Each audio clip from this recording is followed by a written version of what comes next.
My husband ran away from a rabid Pitbull that latched onto his niece and left me to fend for myself and the two kids, and after getting bit twice and regaining consciousness I realized that he gave me an unforgivable ick. My husband, 31M, his niece, 5F, nephew, and I, 30F, were in our backyard. I'm going to assume our gate was open, I can't remember. It, the Pitbull, came out of nowhere and latched onto his niece. She screamed. I turned, kicked it with all the force I could manage. I was lucky enough to hit it in the jaw somewhere that made its jaw dislodge. My husband, who had been a few feet away, shouted. Something along the lines of "Whose dog this?" I told him to get our bear spray from the house. I was in a panic.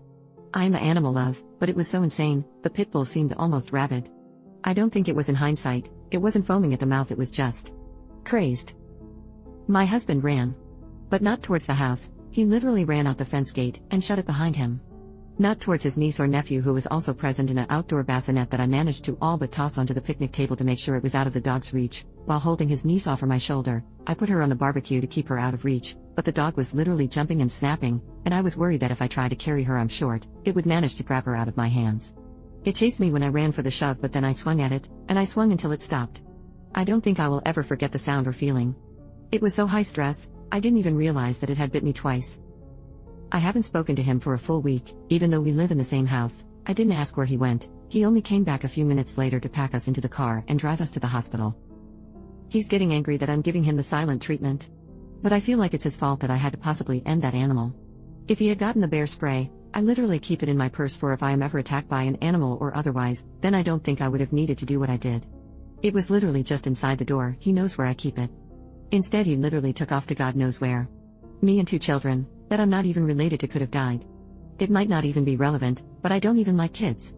I'm staunchly child-free and he is the one that offered us up to babysit for the weekend. I don't know, is this grounds for divorce? I'm not sure I can even look at him. Any attraction I had to him is pretty much gone. He tried to touch me yesterday, just to move me so he could pass, and I smacked his hand away without even thinking about it like he was some stranger at a bar, because it was literally jarring. He's just been skulking around trying to talk to me, then getting frustrated, then skulking more. I wasn't expecting him to be macho and fist fight the freaking dog, but at least follow instruction? At least not leave me in a life and death situation with a toddler and an infant? Should I be able to chalk this up to in the moment panic? I don't even know if I want to hear him out. Update. My friend said that people update often, but I don't know how to attach it to the other post.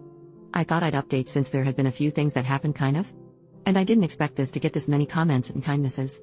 And I want to say I'm so sorry to everyone that has experienced anything similar, because, my God, it has not been easy.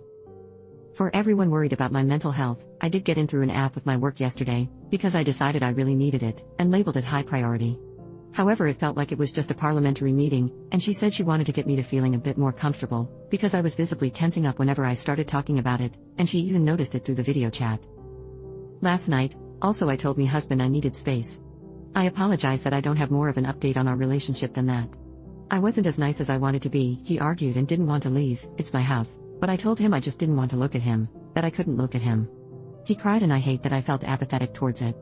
I haven't slept well, so I'm not sure, I'm also just overtired and still so shaken though. I was also emotionally exhausted after the appointment, so that might have added to it. I got a few questions about his sister and her husband, so I thought I'd answer. They aren't speaking with him. I don't know when it happened, I was definitely out of it at the hospital while I was getting the stitches and everything, but I do think after I was done blubbering and trying to explain how something so terrible happened to their little girl under our watch, they apparently asked him where he was. I still haven't talked to him about where he went, so I don't know. However, it clearly didn't satisfy them. His niece just got out of the hospital yesterday, so that really triggered everything, and a lot happened. I had sent flowers and a bear, and this one toy thing she'd been asking about. I didn't go to the hospital though, I was scared seeing me would make her nervous. But his sister and her husband sent me flowers too, and it made me bawl again. I'm just a freaking mess, honestly. The father sent me a long message that I haven't been able to get through, but it's the sweetest things anyone's ever sent to me. He also sent me a 1K Visa card. I literally thought I was reading the amount wrong. They are good people and I still feel terrible I couldn't have done more for her. Everything's just replaying in my head. Anyway. I obviously haven't looked into filing yet, but I am not against the idea of it, and it really did help me feel better about wanting a divorce over this. I know fight or flight can't be helped, but now I think I realize that it's okay not to want to be with someone who would leave you behind. I think I can say I'm a fighter. And I want a fighter with me. Maybe he'd be better off with a runner instead too. Then he at least wouldn't be leaving someone behind. I don't know. It feels like I'm done. But I'm also just a mess, so right now I'm just glad I have space.